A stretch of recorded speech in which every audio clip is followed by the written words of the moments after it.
हरे हरे। हरे हरे। अब अगले 15-20 मिनट मैं निवेदन करूंगा जीकेडी प्रभु से। गोविंद कृष्ण दास वैसे इनका नाम है, उसका शॉर्ट नेम है जीकेडी, ब्रांड नेम बन गया अभी। तो अब मैं निवेदन करूंगा इनसे कि इस मंच को संभालें तथा कार्य करें। हरि बोल। जिन जिन को भगवान ने हाथ दिया है ना, पहले तो दोनों हाथ उठाओ। मैं देख रहा हूँ बड़ी कंजूसी कर रहे हो, अभी भी ऐसे सामने ऐसे। जो अगर ऐसे बैठेगा वो तो अक्कड़ की निशानी है कि तू कितना मर्जी बोल ले, मैं नहीं मानूंगा। और भगवान सबसे पहले अक्कड़ वाले की सारी अक्कड़ निकालते हैं। अभी रखो नीचे। अब सबके हाथ ऊपर हो गए थे। रावण को बड़ी अक्कड़ थी, सब कुछ था रावण के पास, है ना, लेकिन अहंकार इतना बढ़ गया कि वो इतना भयंकर पाप कर गया। माता जानकी जी की ओर गलत नजर से देख लिया।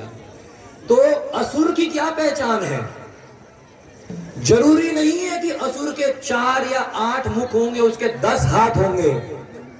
असुर वह व्यक्ति है जो खुद अपने सनातन धर्म के नियमों का पालन नहीं करता, वो असुर है। ताली बजाओ, जोर से बजाओ। ये छोटी मोटी तालियों से मेरा काम नहीं चलता है। आज अगर मैं आपको, यहां पर इतने सारे लोग बैठे हुए हैं, अगर मैं आपसे एक प्रश्न पूछूं, आप में से कौन ऐसा है जो मेरे को भगवत गीता का आखिरी श्लोक सुनाएगा? है कोई? इतनी बड़ी जनता है यहां पर। कितने भक्त होंगे इस समय यहां पर? 2-3 हजार। पहले तो ताली बजाओ एक दूसरे के लिए, जोर से बजाओ। बताओ कितना आसान प्रश्न है भैया। और ये खेलेंगे कौन बनेगा करोड़पति। अरे जिस देश में रहते हो, सनातनी हो, कौन कौन सनातनी है? दोनों हाथ उठाओ, बोलो जय श्री राम। जय श्री राम। तो केवल राम नाम लेने से काम चलने वाला नहीं है। राम जी जो कह रहे हैं, जो हमारे शास्त्र कह रहे हैं, उनको कौन पढ़ेगा? कोर्टों में जाकर गीता के ऊपर हाथ रखकर कस्में खा रहे हैं लोग। जज साहब मैंने ऐसे नहीं किया। जिस देश में कोर्ट में जाकर गीता के ऊपर कस्में खाई जाती हैं, उसी देश में आज हम घर में बैठकर गीता को पढ़ नहीं रहे हैं। देखो, मैं आपको कुछ गलत फील कराने के लिए नहीं आया हूं। आप ये मत सोचना कि प्रभु जी आप ये क्या पूछ रहे हो, मतलब हमें क्या दिखाना चाह रहे हो, आप में ज्यादा ज्ञान है। मेरा लक्ष्य ये नहीं है, लेकिन मेरा लक्ष्य ये जरूर है आपको याद दिलाना। हमारे 2 मेन ग्रंथ हैं, 3 सनातनियों के, भगवत गीता, श्रीमद् भागवत महापुराण। आपके शहर में भागवत महापुराण की कथा होती है? कितने बड़े बड़े संत आते होंगे यहाँ पर भागवत कथा करने के लिए? आते हैं कि नहीं आते? जोर से बताओ। राधे राधे बोलो। राधे राधे। भगवत गीता, भागवत और रामायण, ये हर किसी को पढ़ना चाहिए, सुनना चाहिए और हो सके तो याद भी करना चाहिए। आज मैं आपको एक होमवर्क दे रहा हूं, ध्यान से सुनो। मैं गीता का आखिरी श्लोक सुना रहा हूं आपको। जिसने गीता का ये एक श्लोक अपने जीवन में उतार लिया, आपके घर से हमेशा के लिए कलेश, झगड़े, छोटी छोटी बात पे गुस्सा आ जाना। आजकल माता पिताओं के बच्चों के साथ नहीं बन रही है जी, पति की पत्नी के साथ नहीं, पत्नी की पति के साथ नहीं, कोई एक दूसरे को देखने को राजी नहीं है। लोग कहते हैं जब कुछ तकलीफ आ जाए ना जीवन में, हम बैठे हैं, चिंता मत करना, हम बैठे हैं। और जब आपके जीवन में कष्ट, दुख, तकलीफ आएंगे ना, और आप उनको फोन करोगे कि भैया उसने बताया था कि जब जीवन में कष्ट आए, कुछ तकलीफ आए, कुछ दिक्कत आए तो हम बैठे हैं। भाई साहब वो बैठे के बैठे रह जाएंगे, कुछ नहीं करेंगे, फोन भी स्विच ऑफ कर देंगे, लेकिन काम नहीं आएंगे। अगर कभी ऐसा हुआ है अपने जीवन में तो ताली बजा के मुझे बताओ, मुझे भी पता लगे कि मैं सच बोल रहा हूँ कि झूठ बोल रहा हूँ। अरे हम भी इस दुनिया में रहते हैं, ऐसा ही होता है। जब कुछ कष्ट आते हैं तो अपने ही साथ छोड़। तो गीता कैसे हमारी हेल्प कर सकती है? अब दोनों हाथ उठाओ, उठाओ उठाओ। इतने भक्त देख के मेरे को पहले डर लग रहा था। और ताली बजाओ जोर से। हाँ। अब मेरे से पूछो कि बार बार हाथ क्यों उठवा रहे हो? द्रौपदी ने जब तक दोनों हाथ नहीं उठाए थे उस असत सभा में, द्रौपदी ने पहले सबको पुकारा, अपने पतियों को पुकारा, पति के चेहरे नीचे हो गए महाराज। द्रौपदी ने पितामह भीष्म को पुकारा, पितामह भीष्म का भी चेहरा नीचे हो गया। द्रौपदी ने गुरु द्रोणाचार्य को पुकारा, उनका भी सर नीचे हो गया। भक्तों, जीवन में जब भी तकलीफ या कष्ट आएंगे आप सबको पुकारोगे लेकिन सर नीचे हो जाएंगे, तो एक काम करना उस समय, हे दीना बंधु दीना नाथ मेरी डोरी तेरे। द्रौपदी ने बोला कोई काम नहीं आएगा, लेकिन एक है, यत्र योगेश्वर कृष्ण यत्र पार्थ धनुर्धर तत्र श्री विजयो भूतिर ध्रुवा नीतिर्मतिर्मम मत्ता परतरम न अन्यत् किंचित् अस्ति धनंजय मयि सर्वम इदं प्रोक्तम सूत्रे मणे गणे इव। अर्जुन, ये सारे के सारे अभी हम चांद पे होके आए हैं। ताली बजाओ भैया, भारत माता की। भगवान कह रहे हैं ये तो चांद, ये सूरज, ये सची सूर्य नेत्र, ये सूरज और चंद्रमा तो मेरी आंखें हैं। ये जितना भी ब्रह्मांड, जितना भी आकाश दिख रहा है, ये सब जैसे आप गले में कोई मोती की माला पहनते हो ना, ये मोती की माला जब कोई देखता है ना बड़ा आकर्षित हो जाता है, अरे बड़ा ग्लैमर है, बड़ा चमक रहा है।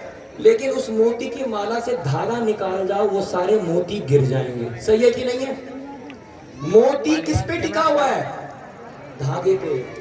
कृष्ण कह रहे हैं गीता में, ये सारा ब्रह्मांड मेरी कृपा पे टिका हुआ है अर्जुन।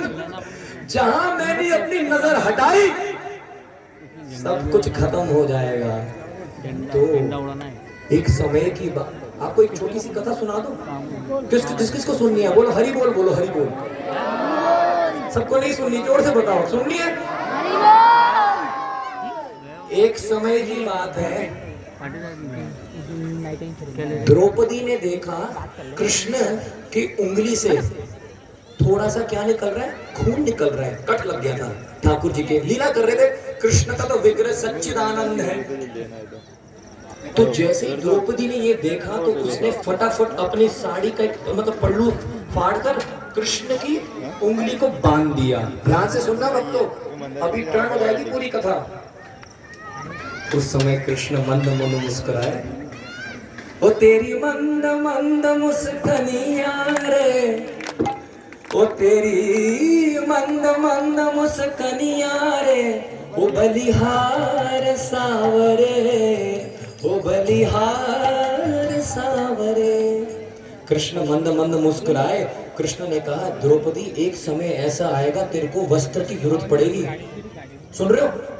एक समय ऐसा आएगा द्रौपदी तेरे को कपड़े की जरूरत पड़ेगी, तू सबको बुलाएगी, कोई काम नहीं आएगा। आज तूने एक छोटा सा टुकड़ा कपड़ा का फाड़ कर तूने मुझे दिया है, तेरे इस छोटे से के लिए। कभी कभी लोग पूछते हैं, अरे क्या है, जब देखो सत्संग सत्संग है, जब देखो कीर्तन कीर्तन बोलती रहती है, तू जा, मैं नहीं जा रहा। बोलते हैं ना पति देव जी। बताओ, पति को देवता होना चाहिए, पति देव है, पति असुर थोड़ी ना वो है, लेकिन रोक देते हैं। अगर आप भगवान को थोड़ा, अभी आप समय निकाल के आए हो अपने, है ना, आपने थोड़ा सा समय निकाला, जिस प्रकार द्रौपदी ने थोड़ा सा कपड़ा फाड़ कर दिया। कृष्ण कहते हैं जो मेरे को थोड़ा देता है मैं उसको इतना देता हूँ, इतना देता हूँ, इतना देता हूँ, इतना देता हूँ कि वो संभाल भी नहीं पाता है। सुदामा ने कितने बूंद चावल के दिए थे कृष्ण को? 3, और वो भी 3 अलग अलग घर से मांग कर लाया था, पोटली में, है ना। ओ मेरे यार सुदामा रे, आएगा भजन, आएगा भजन भी करेंगे। लेकिन आजकल भजन फैशन भी बन गया है जी, देख के आते कौन आया हुआ है आज। लोग ऐसे जाते हैं भजनों में। भजन का ये भाव नहीं है कि आप देखने आओ कि कौन आया है। भजन का असली भाव है कि आप प्रेम से ताली बजाओ और ठाकुर जी के चरणों में शरणागत हो जाओ। ये भाव है कीर्तन का। सुदामा ने भी 3 बस टुकड़े चावल कृष्ण को अर्पित किए। वापस जब अपना घर गया, कृष्ण ने उसको इतना धन दे दिया, इतना धन दे दिया, वो अपने ना तो अपने घर को पहचान पाया और ना तो वो अपनी पत्नी को पहचान पाया। पत्नी भी ऊपर से लेकर नीचे तक सोने हीरे जवाहरात से भर गई। एक समय की बात है भक्तों, एक फल बेचने वाली कन्हैया के पास आई। आपने देखी होगी लीला, है ना?